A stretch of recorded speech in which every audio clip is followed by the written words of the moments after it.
show you how to do a join in your yarn called spit splicing or spit and splice. This piece of crochet has got a join right in the middle. It's absolutely brilliant for when you don't want ends to weave in, especially if you're doing a scarf or a shawl where woven in ends is going to show. If you've got a seam, it doesn't matter too much because you can weave in the seam, but if you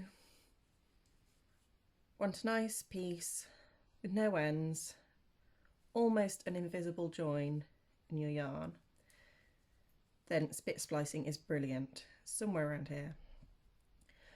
It only works on animal fibres because it's actually, you're felting the fibres together. If you're using cotton, linen, silk or acrylic, you're best off more with a Russian join or maybe just tying at the ends of your rows. So to spit splice, this is my end. I've just run out on my knitting, and this is my new ball.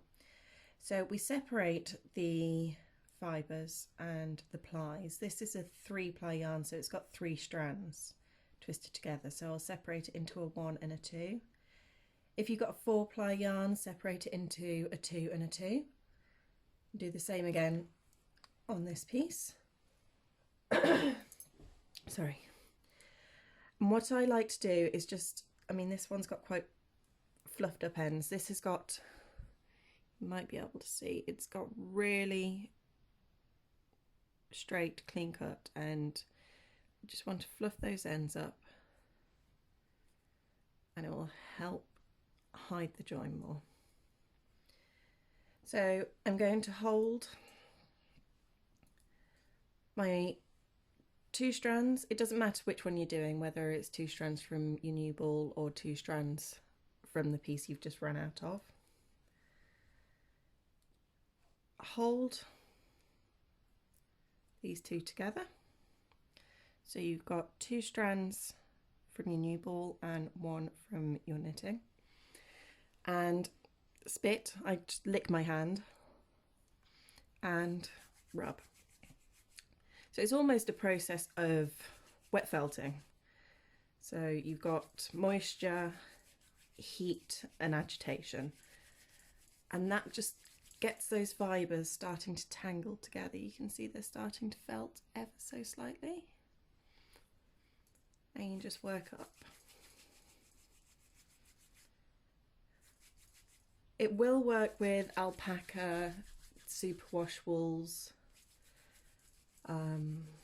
camel, but you may be felting it slightly longer just because wool is the best for felting, but it will work. Now I'm happy with my middle bit. That's pretty tough.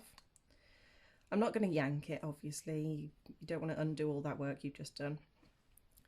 What I like to do now is take my 2 out of there and bring the 2 from your working piece and just start felting that join. So we need to hide these joins.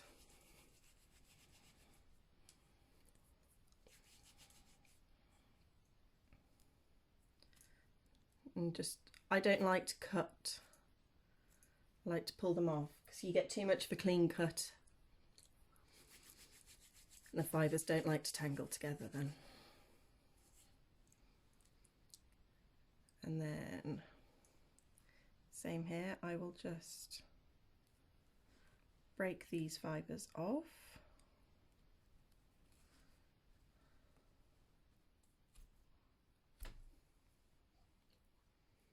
You might have a bit that's a bit thicker in places than elsewhere on the yarn, but it won't be a significant portion. So if you're doing something quite lacy almost, you're not going to see this join. And then again down here, there's one of my hairs.